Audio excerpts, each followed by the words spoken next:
సావాసముందున్న వారు ఒకరితో ఒకరు ప్రాణ స్నేహితులు అని అనుకోవాలి. అనుకుంటున్నారు మనోళ్ళు. మన కళ్ళ ముందే కూర్చుంటున్నారు.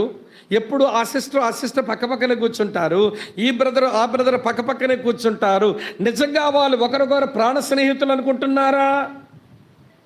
సావాసం ఎక్కడుంటుందంటే ఒకే రక్తంలో కడగబడ్డాం, ఒకే తండ్రిని కలిగి ఉన్నాం, ఒకే ప్రభుని నమ్మినాం, ఒకే విశ్వాసం కలిగి ఉన్నాం, ఒకే నిరీక్షణ కలిగి ఉన్నాం, ఒకే ఆత్మను కలిగి ఉన్నాం. మనం ఒకరికి ఒకరం ప్రాణ స్నేహితులం. ఇప్పుడు మీ కుడి పక్కన ఉన్న మనిషిని ఒకసారి చూడండి, నవ్వండి ఒకసారి. మీ కుడి పక్కన ఎడ పక్కన ఉన్న మనుషులు చూడండి ఒకసారి. మీ పక్కన ఉన్న మనిషి మీ ప్రాణ స్నేహితులేనా? చూశారుగా మీరు? Praise the Lord. మంచిది బ్రదర్, చాలా సంతోషం. అలా ఎంచుకోవడం మనకి రావాలి. ఏమండి, ఏదైనా పొరపచ్చ మధ్యలో మిగితే అది చిన్న గాలి పగులైతే ఆ గాలి పగులు కాస్త సాతానుడు పెద్ద గొయ్యిలాగా మారిస్తే, వింటున్నారా ప్రియులారా? సాతానుడు బలం పెరగగానే అగాధాలు పెంచేస్తాడు. ఇక అతగాడు మొఖం ఇతగాడు చూసుకోలేడు, ఇతగాడు మొఖం అతగాడు చూసుకోలేడు. ఒక ఆయన అంటాడండి, విశాఖపట్నం స్టీల్ ప్లాంట్లో, బ్రదర్ మీరు ఎన్నన్నా చెప్పండి, ఆడుండే దగ్గర నేను ఉండనన్నాడు. చూడండి మనోళ్ళే సేవకులు. బ్రదర్ మీరు ఎన్నన్నా చెప్పండి బ్రదర్, ఆడు ఉండే దగ్గర నేను ఉండనన్నాడు. ఏం చెప్పాలని ఒక నిమిషం ఆగి అన్నాను, బ్రదర్ మీరు ఏమనుకోకండి, మరి ఆయన పరలోకంలో ఉంటాడు, మీరు ఎక్కడ ఉంటారు అన్నాను. ఆడు ఉండే దగ్గర ఉండనన్నారు కదా, మరి ఆయన పరలోకం వస్తాడు, మీరెక్కడికి వెళ్తారు అనేసరికి ఆగాడు ఒక్కసారి. అంత ఉక్రోషం ఏంటి బ్రదర్, అంత చేదేంటి? తెలుసో తెలియకో కీడు చేశాడు, ఏమంటే ఏదో జరిగింది, అయిపోయింది. ఆడు ఉండే దగ్గర ఉండని లేచి వెళ్ళిపోతానంటారేంటి ఫెలోషిప్లోంచి? మీరా చెప్తారు ప్రేమను గురించి? మీరు ఒకరినొకడు ప్రేమించుకున్నట్లయితే మీరు నిజంగా నా శిష్యులు లోకం తెలుసుకుంటుందని యోహాను సువార్త 13:35 వాక్యం ఏం చెప్తామండి లోకానికి మనం? సావాసం ఎక్కడ బాగుంటుందంటే ఒకరినొకరు ప్రాణ స్నేహితులుగా భావించుకున్నప్పుడు. ఒకటి. రెండో చెప్తాను చూడండి, 4వ వచనం 18:4. మరియు యోనాతాను తన దుప్పటిని, తన కత్తిని, తన విల్లును, నడికట్టును తీసి దావీదునికి ఇచ్చాను. ఇందులో దుప్పటిని ఇచ్చాడంట. యోనాతాను దుప్పటి అంటే ఆప్కోనా కోప్టెక్స్నా? ఇది యోనాతాను దుప్పటి అండి, యువరాజు దుప్పటి, కాస్ట్లీ రగ్. ఆమె వింటున్న ఇది కోఆప్టెక్స్ లేకపోతే ఆప్కోవ్ కావివి. ఇది కాస్ట్లీ రగ్, యువరాజు దుప్పటి.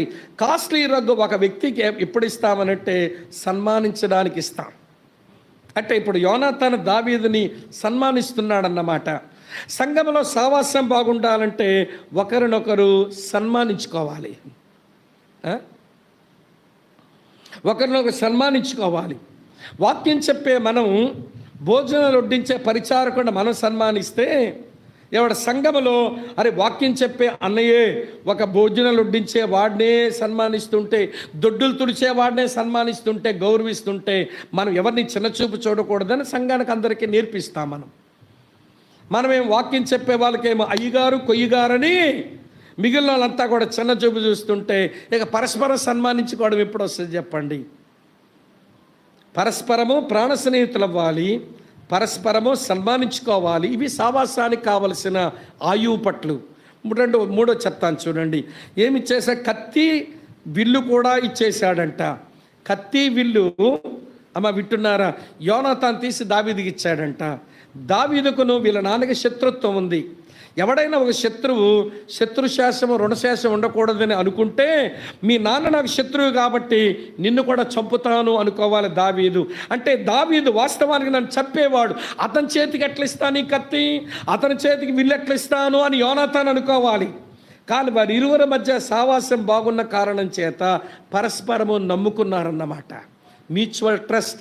నాకు దావీదు వల్ల కీడు కలగదు, దావీదు వల్ల నా హాని కలగదు అని పరస్పరము నమ్ముకున్నారు. అందుకనే వారి మధ్య సావాసం బాగుంది. ఈరోజు ఫెలోషిప్లు ఎందుకు పోతున్నాయి అని అంటే, సావాసం సంఘంలో ఎందుకు ఉండడం లేదంటే పరస్పరము నమ్ముకోం.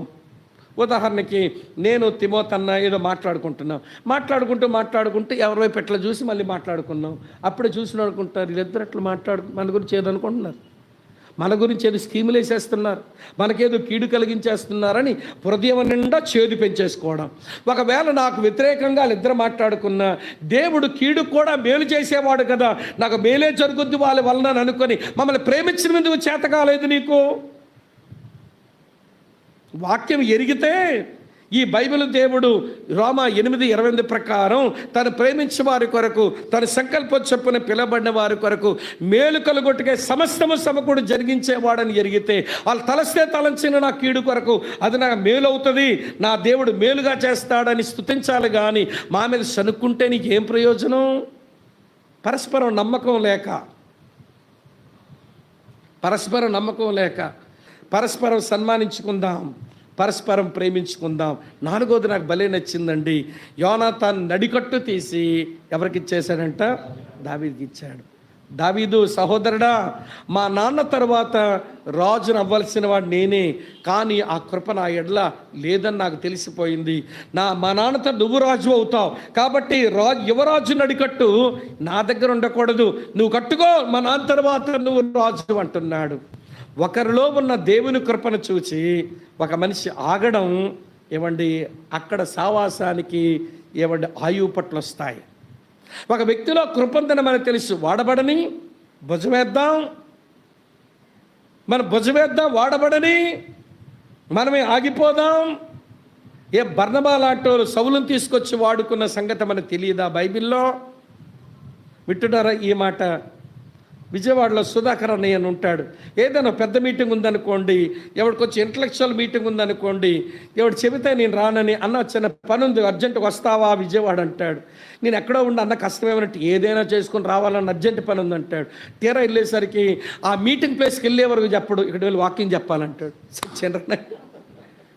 అదేంటన్న నువ్వు చెప్పొచ్చు కదా అంటే, నేను చెప్తే కాదులే అన్న, నువ్వైతే సరిపోద్ది వీళ్ళకి అంట. అలాంటి సంఘటనలు అంటే భుజమేయడం, ఒక మనిషి ఎలివేటర్ వాడబడ్డానికి ఒక మనిషి భుజమేయడం. హైదరాబాద్లో ట్రైసైకిల్ మీద బతుకుతూ మంచానికి మాత్రమే పరిమితమైన వెన్నుపోసి విరిగిపోయినటువంటి వాళ్ళు 300 మంది పైన ఉన్నారండి, లెక్క దొరికిన వాళ్ళు. వీళ్ళందరూ ఒక ఫెలోషిప్ ఉంది, విడ్డూరం.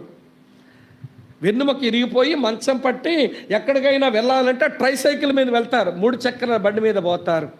వీళ్ళందరినీ ఒకసారి ఈ తెలంగాణలో ఎవడో హోటల్లో వీళ్ళకు కాన్ఫరెన్స్ పెట్టారు. దానికి మా ప్రకాష్ సిద్దిపేట ప్రకాష్ గారిని పిలిచారు. నేనేమో ఒక మీటింగ్లో ఉన్నాను హైదరాబాద్లో. అది ఆయన ముందు తెలిసి మీటింగ్ వాళ్ళు చెప్పారు, స్వామి గారిని వేరే దగ్గర పంపిస్తాను, ఆ పూట నేను వచ్చి వాక్యం చెప్తాను, నేను రావడం మీకు ఇష్టమే కదంటే, అదేంటన్నా మీరు రావడం సంతోషమే, మీరు రండి, స్వామి బ్రదర్ పంపిస్తామని వాళ్ళు ఒప్పుకున్నారు. సరే తీరా వచ్చారు. బ్రదర్ ట్రైసైకిల్ మీద ఫిజికల్లీ హ్యాండిక్యాప్డ్, మంచానికే పరిమితమై బయట ప్రపంచం ఎరగిన వాళ్ళు ఒక 300 మంది ఉన్నారు తెలంగాణలో. వీరందరికీ హోటల్లో మీటింగ్ పెట్టారు, మీరైతే సరిగ్గా అడ్రస్ చేస్తారు, అది నా వల్ల కాదు, మీరు వెళ్ళండి బ్రదర్, ఈ మీటింగ్లో నేను ఉంటాను. మీటింగ్ వచ్చాడు, నన్ను అక్కడ పంపించాడు. ఆశ్చర్యం ఏంటంటే ఈ 300 మందిలో చాలామందికి నేను పరిచయం ఉన్నానది. ఎట్లా పరిచయం ఉన్నానంటే యూట్యూబ్ పుణ్యమని. ఒక్కొక్కరు చెప్తున్నారు, మేము కృంగిపోయినప్పుడు ఒక రాఘవన కుర్రోడు ఉంటాడు, ఆడు ఏడుపు చెప్పలేనండి వాడిది.